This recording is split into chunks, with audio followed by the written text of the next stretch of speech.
مجھے آپ حضرات کے جذبات کا قدر و احترام ہے، مگر ہمیں یہ بھی نہیں بھولنا چاہیے کہ جذبات انسان کے عقل کو معوف کر لیتا ہے، عقل پر کام نہیں کرتا ہے۔ اس لیے نبی صلی اللہ علیہ وسلم فرماتے ہیں لِكُلِّ شَيْءٍ شِرَّةٌ وَلِكُلِّ شِرَّةٍ فَتْرَةٌ۔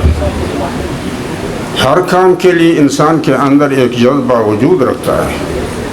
اگر جذباتی انداز پہ آپ کام کرتے رہیں گے تو جذبے ٹھنڈے رہیں گے اور کام چھوٹ جائے گا۔ ایک بات مسلم ہے اور وہ یہ کہ جنگ یعنی انسانوں کے آپس کی خونریزی یہ تمام اعمال میں قبیح ترین عمل ہے، اور اگر کسی مجبوری کی وجہ سے جنگ جائز قرار بھی پائے تو بچوں، خواتین، بوڑھوں اور مریضوں کا قتل اور خون بہانا یہ کسی بھی طرح جائز قرار نہیں پاتا۔ لہذا اس پر تمام انسانوں کا اور تمام انسانی معاشروں کا اس پر اتفاق ہے، چاہے وہ انسان اور معاشرے خدا پرست ہوں یا ہوا پرست ہوں۔ لہذا اس میں تو کسی قسم کے اختلاف کی کوئی گنجائش نہیں ہے، لیکن فلسطین کے تنازع کو ہمیں ٹھنڈے دل و دماغ سے سمجھنا چاہیے۔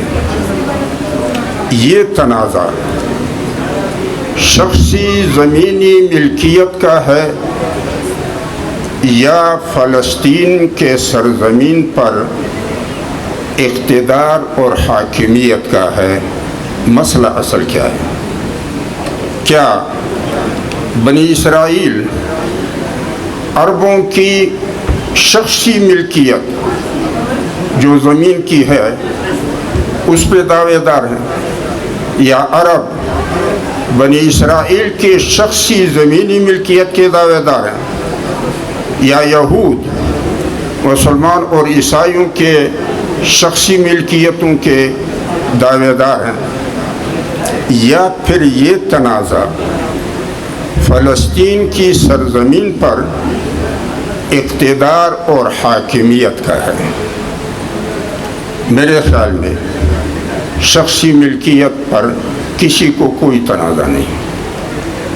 اصل متنازع امر وہ سرزمین فلسطین پر حاکمیت اور اقتدار کا ہے۔ دوسری بات، تنازع فلسطین کے دو فریقوں میں سے ایک فریق بنی اسرائیل نسلی اور مذہبی اعتبار سے ایک ہے۔ نسلی حوالے سے وہ یعقوب علیہ السلام کی اولاد ہے، مذہبی حوالے سے وہ موسیٰ علیہ السلام کی شریعت کے ماننے والے اور اپنے آپ کو یہود کہنے والے ہیں۔ دوسرا فریق جو فلسطینی ہے یہ نسلی حوالے سے تو ایک ہیں، یعنی عرب ہیں، لیکن مذہبی حوالے سے ان میں ایکا نہیں ہے۔ بعض ان میں سے محمد صلی اللہ علیہ وسلم کی شریعت کے ماننے والے، اپنے آپ کو مسلمان کہلانے والے ہیں، اور بعض عیسیٰ علیہ السلام کی شریعت کے ماننے والے اور اپنے آپ کو مسیحی یا عیسائی کہنے والے ہیں۔ اس پہ ہمیں سوچنا یہ چاہیے کہ کیا یہ تنازع قومی حاکمیت کا ہے یا مذہبی حاکمیت کا ہے؟ اگر ہم اس کو قومی حاکمیت کا تنازع سمجھیں تو بات تو سمجھ میں آتی ہے، کیونکہ ایک فریق نسلی اعتبار سے بنی اسرائیل ہے اور دوسرا فریق نسلی اعتبار سے عرب ہیں۔ تو اگر ہم اس کو قومی حاکمیت کا تنازع سمجھتے ہیں تو یہ بات تو پھر آسانی سے سمجھ میں آ جاتی ہے، لیکن اگر ہم اس کو مذہبی حاکمیت کا تنازع سمجھتے ہیں تو پھر ہمیں سوچنا ہوگا کہ مسلمان اور عیسائیوں کے درمیان مذہبی اشتراک جس کی بنیاد پر وہ یہود کے ساتھ مذہبی حاکمیت کے لیے لڑائی لڑیں، وہ بنیاد کیا ہوگا؟ اگر وہ بنیاد خدا پرستی ہے تو یہود بھی تو خدا پرستی کا دعویٰ کرتے ہیں۔ اگر وہ بنیاد ملت ابراہیمی ہے تو یہود بھی تو ملت ابراہیمی میں ہیں۔ تو پھر ہمیں تلاش کرنا ہوگا کہ آخر وہ کون سی بنیاد ہے مذہبی جس کے بنیاد پر عیسائی اور مسلمان مل کے یہودیوں سے مذہبی حاکمیت کا لڑائی لڑیں۔ تو اور پھر اگر یہ قومی حاکمیت کا مسئلہ ہے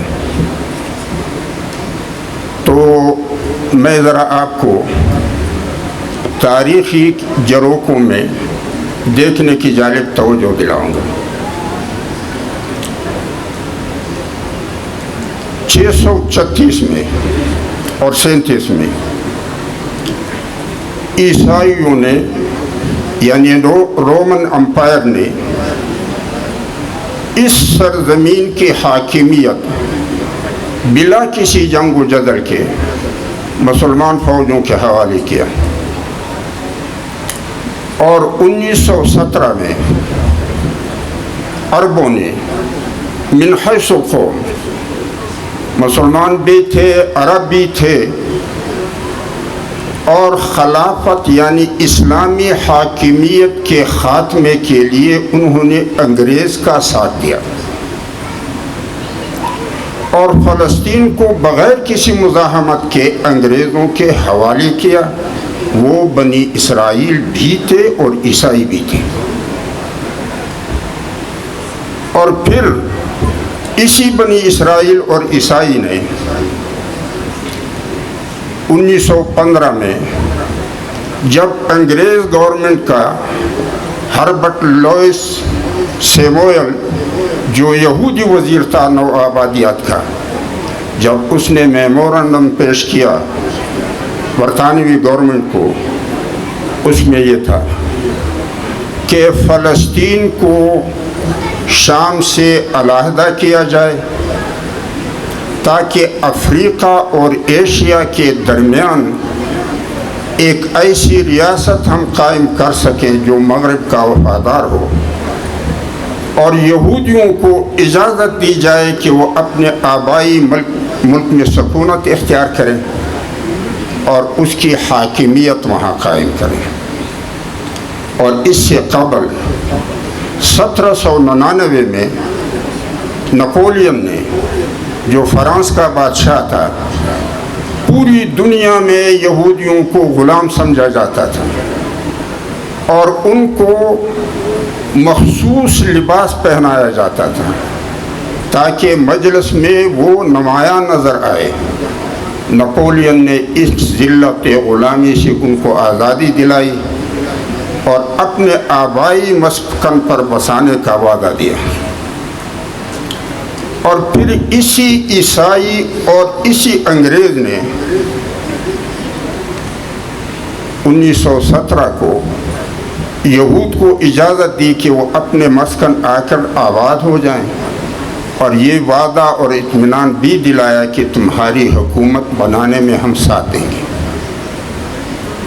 مسلمان، عرب اور خلافت کے حاکم طبقے نے اپنی مرضی سے اس سرزمین کو بنی اسرائیل اور عیسائیوں کے حوالے کیا، اور پھر انہی عیسائیوں نے اسی سرزمین کو اپنی مرضی سے یہود اور بنی اسرائیل کے حوالے کر اور حاکمیت میں ساتھ دیا۔ اور جب 1945 میں دوسری جنگ عظیم کا خاتمہ ہوا اور UN چارٹر کو مرتب کیا گیا، اور 1946 میں لیگ آف نیشن کو تحلیل کیا گیا جو 1920 میں تشکیل ہوا تھا، اور 1946 کو اقوام متحدہ کی تشکیل ہوئی، اور 1947 میں چونکہ برطانیہ بھی سلامتی کونسل کا مستقل رکن تھا، اس نے فلسطین کو اقوام متحدہ کے حوالے کیا، اور اقوام متحدہ نے مسئلے کے حل کے لیے تجویز دی کہ مغربی حصہ اسرائیل کی ریاست، مشرقی حصہ فلسطین کی ریاست، یروشلم آزاد شہر ہو، تاکہ تمام ابراہیمی شرائع کے پیروکار اپنے مقدسات میں جا کر عبادت آزادی سے جا آ سکیں۔ یہ تجویز بنی اسرائیل اور عرب دونوں کو نامنظور تھی۔ بنی اسرائیل کا موقف یہ تھا کہ تورات اس سرزمین کو ہمارے حق میں شمار کرتا ہے، نہر مصر سے لے کر دریائے فرات تک۔ تو اگر ہم اس سرزمین میں دو ریاستی فارمولے کو قبول کریں گے تو اپنی سرزمین میں اپنی ریاست کو محدود کرنے کے ساتھ ساتھ ایک اور ریاست کو قبول کریں گے جو ہمیشہ کے لیے ہمارے لیے دشمنوں کا مورچہ رہے گا۔ لیکن اس ناپسندیدگی کے باوجود انہوں نے موقع سے استفادہ کرتے ہوئے اپنی ریاست کی بنیاد رکھی، اور اقوام متحدہ میں اس کو تسلیم کیا گیا۔ عرب قوم کے سوا ترکی اور ایران نے بھی اسرائیل کی ریاست کو تسلیم کیا، اور عربوں نے اس تجویز کو مسترد تو کیا، لیکن اس موقع سے اپنی ریاست کی بنیاد رکھنے کا استفادہ نہیں کیا، بلکہ میدان اسرائیل کے لیے کھلا چھوڑا۔ 14 مئی 1948 کو اسرائیل اپنا ریاست اعلان کرتا ہے، اور 15 مئی 1948 کو اسرائیل کے ہمسایہ عرب ممالک عرب لبریشن الائنس کے نام پر مکمل سب مل کے اسرائیل پر حملہ کرتے ہیں اور بری طرح شکست کھاتے ہیں۔ 56 میں اسرائیل اور مصر کے درمیان جنگ ہوتا ہے، بری طرح مصر شکست کھاتا ہے۔ 67 میں عرب اور اسرائیل کی جنگ ہوتی ہے، عرب بری طرح شکست کھاتا ہے، اور پھر اب قریبی ہی مدت میں جب دو ریاستی فارمولے پہ عرب نے مذاکرات شروع کی تو پھر حماس کا حملہ ہوا اور یہ خونریز جنگ کی ابتدا ہوئی۔ اب میں نہیں سمجھتا ہوں کہ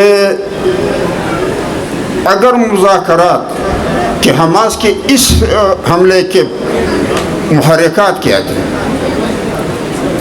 کیا بنیامین یا اسرائیل کے کہنے پر،